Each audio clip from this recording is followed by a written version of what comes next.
Hello everyone out there in YouTube land. It's Miss Maggie Mack back to say happy winter time and happy Groundhog Day most of all. I'm here at Turtleback Zoo to see what the groundhog here will say, whether we'll have 6 more weeks of winter or if it will get warm out and it'll be more like springtime. Groundhog Day to you. Happy Groundhog Day to you. Happy Groundhog Day, happy Groundhog Day, happy Groundhog Day to you. We're here at Turtleback Zoo, waving hello to you. Happy Groundhog Day, happy Groundhog Day, happy Groundhog Day to you. Will Mr. Groundhog say on his special day, will he see his dark shadow or will it go away? Happy Groundhog Day to you, happy Groundhog Day to you.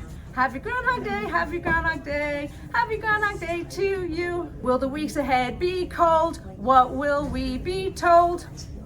Or will it get warm with many a windy rainstorm? Happy Groundhog Day to you, happy Groundhog Day to you.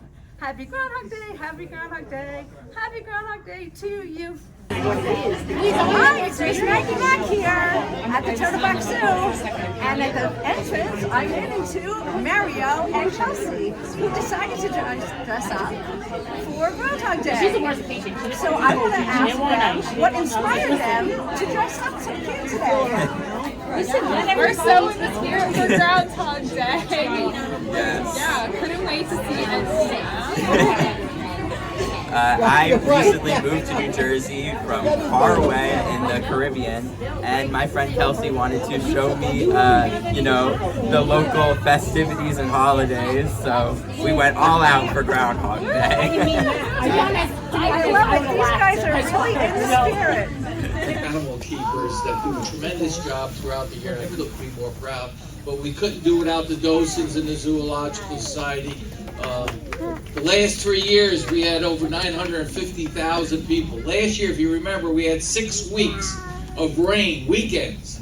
If we had those where it was somewhat nice, we probably could have broke 1 million. That's what I wanted to see happen. That's why it's important that Edwina does the right thing today. And I heard also he's going to give the winner for the Super Bowl. I can't wait about that because I do bet. But this zoo here, where it was when I took over in 2002 to where it is now, it's day and night. They wanted to close the zoo, we kept it open, and thank God we did, because you can see just based on the attendance that we have, we're the only zoo on the Northeast that is self-sufficient. So we'll never be in that situation where we ever have to close the right thing. Now, Edwina, if does the right thing, we'll have another good year this year, and we'll be very, very happy, because I can't take cold weather anymore. But she does have some words for us, so let's hear from Lady Edwina. She found a piece of his there. Hold on. Right, here we are once again to look forward, not back. Should we replace those old mittens? Do we have shorts to unpack? Well, look, I'm over this winter and ready for spring. I want flowers and picnics, not the touch of wind sting. So today I'm happy for the clouds, no shadows to be found. Spring is much closer, and I'm done underground. That's right, get out those flip-flops. The sun's ready to shine. But before this is through, I have one more thing to divine. I picked Eagles last time, and the Chiefs took the day. But I'm doubling down. Now it will go Eagles' way. So with no bad blood between us, I'll look to the sky, and with visions of touchdowns, cheer fly, Eagles fly. And this morning, Punxsutawney Phil shared his prediction, saying winter will be lasting a bit longer. But here in New Jersey, a groundhog is sharing a different forecast. News 12 New Jersey's Sarah Good found out more in West Orange. At Turtleback Zoo, Essex County celebrated Groundhog's Day. Their groundhog made a prediction about what we can expect. Turns out it's different than Phil. Happy Groundhog Day to all of you. Sunday morning, the people showed up for the Groundhog's Day celebration. It's been an annual tradition since the 1970s. So we have a Groundhog's Day celebration here at the zoo every year. We have Lady Edwina of Essex. She comes out and gives us her prognostication. May I present to you Lady Edwina of Essex? The room was full of zoo staff, local officials, and community members. She has lots of fans. They usually make signs for her. Edwina, will you be our Valentine? It's really nice to be able to provide a kind of fun, safe indoor space for our community members to come and celebrate Groundhog's Day. Guests waited to find out what to expect, a longer winter or early spring. Why it's important that Edwina does the right thing today. Kids made their guesses too. I think she was going to predict winter because I like it snowy. Spring. Spring. Everyone was ready for the special guest to make her big announcement. Spring is much closer, and I'm done underground. This year she predicted early spring, which we are all very excited about. The season wasn't the only thing that Edwina shared. She also took a look at who will win the Super Bowl next week. She predicts the Eagles will beat the Chiefs in the big game. Now we'll have to wait to see if the weather does warm up and, in fact, if the Eagles are the champions. In West Orange, I'm Sarah Good, News 12 New Jersey. So what did we find out here about our weather? What did Lady Edwina of Essex, Turtleback Zoo's groundhog, say? It seems that she did not see her shadow. So, instead of 6 more weeks of winter, we will be getting springtime weather, at least according to Lady Edwina of Essex, Turtleback Zoo's famous groundhog. Since my son Matthew and I, Matthew, who also does my videotaping and video editing for the show, since we both came to the Turtleback Zoo today, and Miss Maggie Mack just loves zoos and loves animals, we'll take a walk around and see what we can see. First, we're going to head over to the Reptile House. We're here in the Reptile House, looking at some snakes and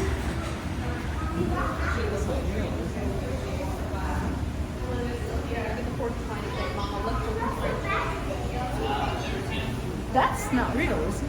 Oh, she's real. Her name is Taj. She Doesn't look real.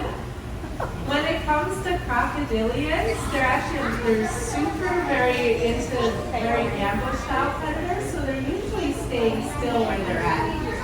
Wow. Oh, I see a little movement. She's full grown, so that's not her adult size right there. Her name is Taj.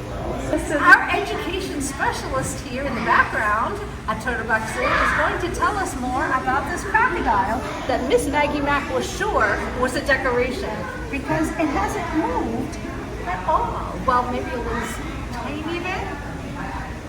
So this is Taj. She's one of our crocodilians who's at the zoo, and she is full grown at this size. Right now she's doing a thermoregulation behavior, so she's basking under a warm spot right now. But then she would have the option to do different behaviors like moving into the cooler water or moving off to a colder area if she wanted to maintain her body temperature.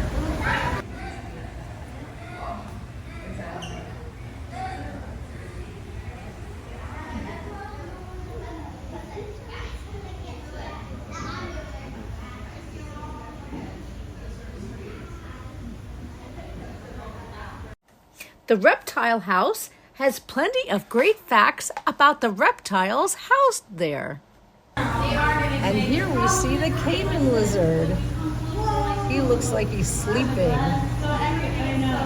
Yeah, so he's on his basking platform currently. That's where, as part of thermoregulation, they can go to that warmer or cooler area to choose what temperature they want to be.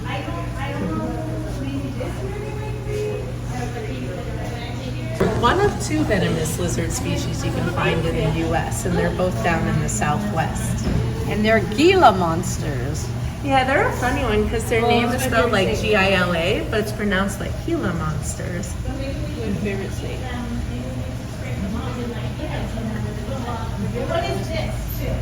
Yes. Have I or would I? I think so. Top one, two.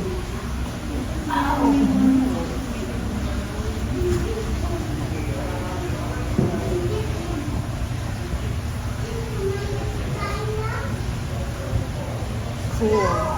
That's the porcupine up in the corner. And here's the turtles. Red-footed tortoise. Yeah, the red-footed tortoises. Currently, they're going in to do a soaking. That's a way that reptiles will self-hydrate themselves by absorbing water from their environment.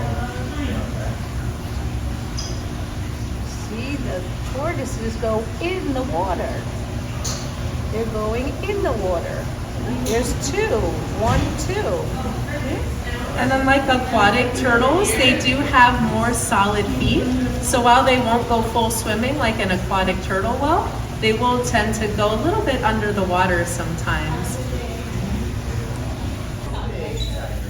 Next, we're going to take a look at the African crested porcupine. Let's go look at its long quills.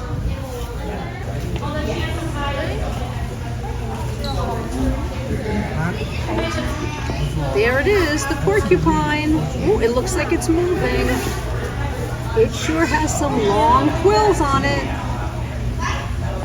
It seems to be enjoying hiding in that box.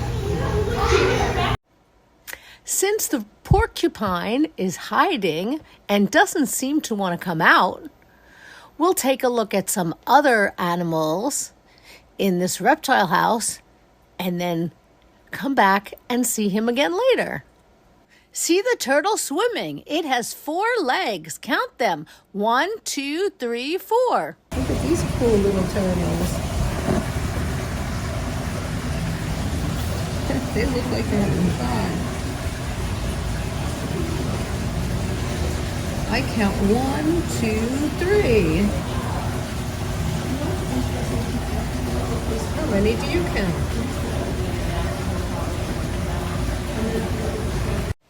Hey, Mr. Porcupine got out of his box and he's headed straight for us. Hi, Mr. Porcupine. How are you?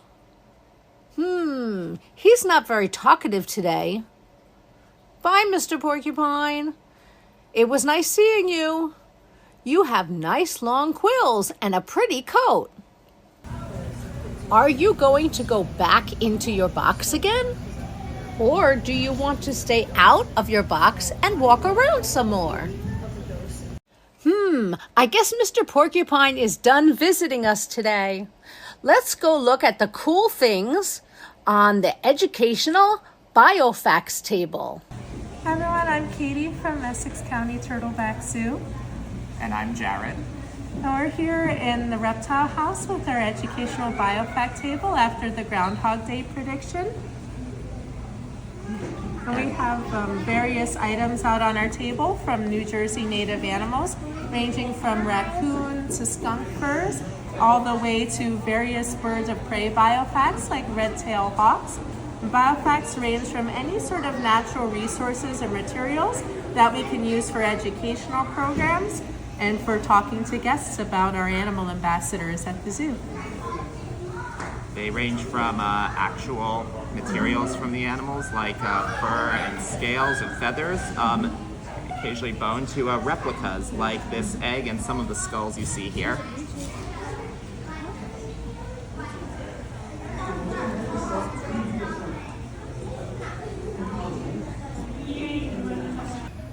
And so these white-tailed deer antlers are ones that we've had in our education department for over 10 years now. We have a couple different antler sets ranging from these little guys you can find in New Jersey, ranging all the way up to elk-sized antlers.